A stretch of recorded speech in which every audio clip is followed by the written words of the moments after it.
जो बच्ची आके बैठ गई यहाँ पे 2 बच्चों को लेके, उनको क्या बोलते तुम लोग पूछ रहे नहीं, तुम लोग हैं? वापिस जाओ बोल के अरे उन्हें आके बैठ गए, उन्हें वो क्या किस्सा क्या है प्यारे, वो तुम लोगों को बड़ी मोहब्बत उससे हो गई, उसका बारे में पूछ रहे नहीं तुम लोग? वापिस जाओ। अरे हाँ, हंसरा देखो। अरे क्या बोलेंगे?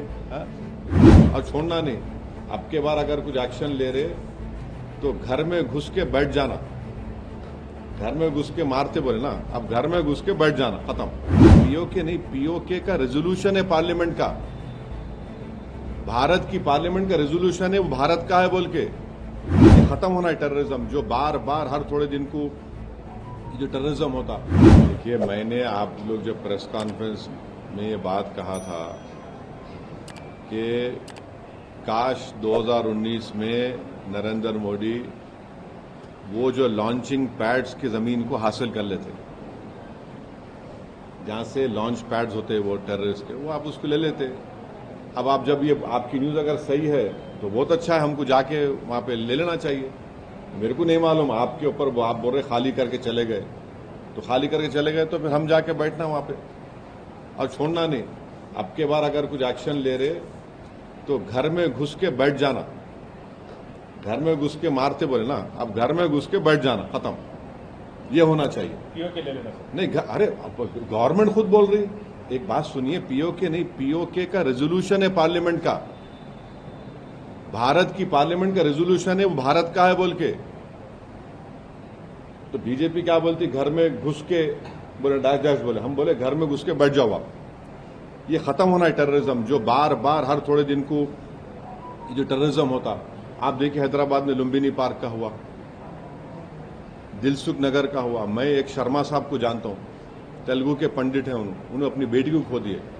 कभी कभी आके मिलते मेरे दारुसलाम में, असद साहब मेरी बेटी याद आ रही मेरे को, बोले तेलुगु के पंडित अपनी नौजवान बच्चे भी खो दिए। आप 26/11 का हुआ, निजामाबाद की एक दुल्हन वो वीटी स्टेशन पे मारी गई जिसके हाथों में मेहंदी थी। पुलवामा हुआ, आपके उरी हुआ, आपके पठानकोट हुआ, रेसी हुआ लास्ट ईयर, वैष्णो देवी के पास 7 टूरिस्ट को मारे। तो आपके पास तो पूरे सब अपोजिशन पार्टीज गवर्नमेंट को बोल रहे कि इसका आप खत्म करो, ये टेररिज्म को आप खत्म करो, आप पावर में हैं, आपको खत्म करना है इन चीजों को। एक आखिरी सवाल सर, जो पाकिस्तानी को वापस भेजा गया उसका डेटा रिलीज करना चाहिए क्या सेंटर? किसको वापस भेजा रहे? पाकिस्तानी जो नेशनल थे, शॉर्ट टर्म वीजाज पे, 60 वीजाज पे जो थे, या फिर लॉन्ग टर्म वीजा। अरे वो छोड़ दे भाई, वो जो बच्ची आके बैठ गई यहाँ पे 2 बच्चों को लेके, उनको क्या बोलते तुम लोग पूछ रहे नहीं, तुम लोग हैं? वापिस जाओ बोल के अरे उन्हें आके बैठ गए, उन्हें वो क्या किस्सा क्या है प्यारे, वो तुम लोगों को बड़ी मोहब्बत उससे हो गई, उसका बारे में पूछ रहे नहीं तुम लोग? वापिस जाओ। अरे हाँ, हंसरा देखो। अरे क्या बोलेंगे? पहले कास्ट सेंसस होना है, समझे ना?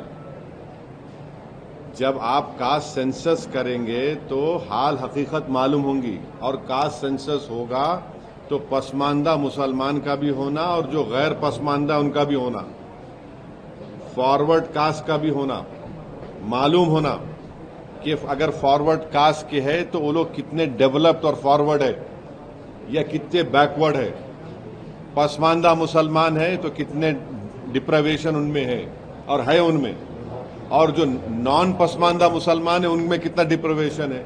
मेरे को समझ में नहीं आ रहा है कि अपर कास्ट के लोगों को पेट में दर्द क्यों हो रहा है। इसमें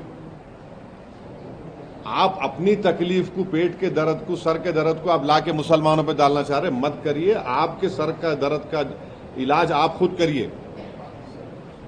और बीजेपी ये अब बीजेपी के जो जितने बड़े बड़े सपोर्टर्स थे वो तो गाली दे रहे थे कास्ट सेंसस को, अब उनको क्या हो रहा, उनको तो अब उनको दिख गया मुसलमान। अरे छोड़ो भाई, अब तुम्हारा सर का दर्द का इलाज मैं कैसा करूंगा? मैं ये कह रहा हूं कि सबके दर्दों का इलाज कास्ट सेंसस है। आप कास्ट सेंसस कराओ, मालूम हो जाता ना। देखिए, कास्ट सेंसस होगा तो कौन कहां खड़ा हुआ है, किसके पास कितनी दौलत है, किसके पास कितना जमीन है, किसके पास कितना एजुकेटेड है, कि कौन झोपड़ी में रह रहा, कौन घर परमानेंट घर में रह रहा, कौन किराएदार है, किसके पास एग्रीकल्चर की जमीन है, किसके पास इनकम है, ये तो सब निकल के आएगा ना। तो देश हित में है, ये अच्छा है, भारत मजबूत होगा। और सुनिए, देखिए, एक बहुत बड़ा इकोनॉमिस्ट है, थॉमस सोवेल नाम है उसका, अमेरिका में। जब अमेरिका में एफर्मेटिव एक्शन के नाम पर अफ्रीकन अमेरिकन, चाइनीज और जूस, जब एफर्मेटिव एक्शन की बात हुई तो ये कम्युनिटी डेवलप हुए, और जब डेवलप हो तो अमेरिका पावरफुल बना। तो ये भारत को ही पावरफुल करना है। आप कैसा इतनी बड़ी आबादी को, जो 85% की आबादी है, उनको कैसा आप पिक्चर रखेंगे? आपको डेटा तो मालूम करना पड़ेगा ना। डेटा मिलेगा तो आप पॉलिसीज बनाएंगे, पॉलिसी बनाएंगे तो देश का फायदा होगा। आपको बस डेटा ही नहीं है तो, और ये भी मालूम होगा कि वो बैकवर्ड कास्ट में बाद ऐसे कास्ट भी है जो हर चीज खा ले रहे, दूसरों को नहीं मिल रहा। तो ये विन विन सिचुएशन है सबके लिए। पहले डेटा आ जाने दीजिए, जब डेटा आएगा तो आप इतना मुतमईन रहिए, जब डेटा आ जाएगा तो पूरे देश को मालूम हो जाएगा कि किस तरीके से 85% पॉपुलेशन को, उनको इनजस्टिस उनसे हुई, कैसे उनको हिंदू मुस्लिम के झगड़ों में मिलाकर उनको पीछे रख दिया गया, कैसे उनका एक्सप्लॉयटेशन हुआ। तो ये सब चीजें मालूम होंगी ना। पहले तो कास्ट सेंसस तो होने दीजिए। आप लोग भाई, कास्ट सेंसस तो जरूरी है ना। और हम आज भी प्राइम मिनिस्टर से ये रिक्वेस्ट कर रहे हैं कि आप अपने आप को ओबीसी का नेता बोलते। प्राइम मिनिस्टर छाती को मार के बोले, मैं बैकवर्ड क्लास का नेता हूं। आप एक बिल डालो ना पार्लियामेंट में, 50% रिजर्वेशन को ब्रेक करो आप।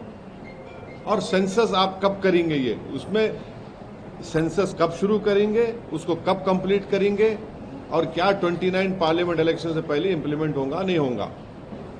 मैं आप देखिए, आप छोड़ जी ना, कौन दूल्हा बन रहा है नहीं बन रहा है मेरे को उसकी फिक्र नहीं है। आप कास्ट सेंसस का डिसीजन ले लिए।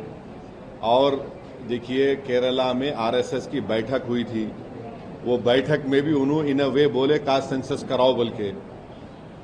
केरला में बैठक हुई थी आरएसएस की, उसमें उन्होंने बोले इन अ वे कराओ बोल के। आपका बीजेपी को, गवर्नमेंट ऑफ इंडिया से हम एक ही बात पूछ रहे हैं कि आप सेंसस कब शुरू करेंगे? क्योंकि आप डिसीजन लिए कास्ट सेंसस भी कराएंगे। सेंसस कब शुरू होगा और कब कंप्लीट होगा, उसका डेटा देश के सामने कब आएगा? क्या 29 पार्लियामेंट के इलेक्शन से पहले ये हो जाएगा नहीं हो जाएगा? हमको बताइए। अरे जरूरी है ना भाई, आपके इतने पॉलिसीज हमारे हैं। 1931 में एक सेंसस हुआ, उसके बाद से अब तक नहीं हुआ। मंडल की खाली रिपोर्ट पे हो रहा है। आपके पास मालूम तो होना ना, कौन कहाँ खड़ा हुआ है, कौन कितना पसमानदा है, कौन कितना पिछड़ा है, किसमें कम पढ़े लिखे लोग हैं, किसमें किसके पास जमीन नहीं है, किसके पास इनकम कितनी है, कौन किराए के घर में रहता, किसके पास जमीन नहीं एग्रीकल्चर की, ये सब मालूम होगा ना। इसमें वो क्या बात है? मगर हम यही बोले कि टाइम लाइन दीजिए प्लीज आप। हम बिहार चुनाव लड़ेंगे और अच्छी तरह से लड़ेंगे। हम बहादुरगंज से हमारे कैंडिडेट का अनाउंस भी कर दिए। और मेरी पब्लिक मीटिंग है 3 तारीख को बहादुरगंज में, 4 तारीख को और एक जगह पर है। हम अच्छी तरह से लड़ेंगे और आप देखेंगे इंशाअल्लाह ताला हमारे जो एमएलएज लास्ट टाइम जीते थे उससे ज्यादा हमारे एमएलएज कामयाब होंगे। और जो चोरी करे हमारे एमएलएज की, इंशाअल्लाह ताला उनको भी सीमांचल की जनता सबक सिखाएगी।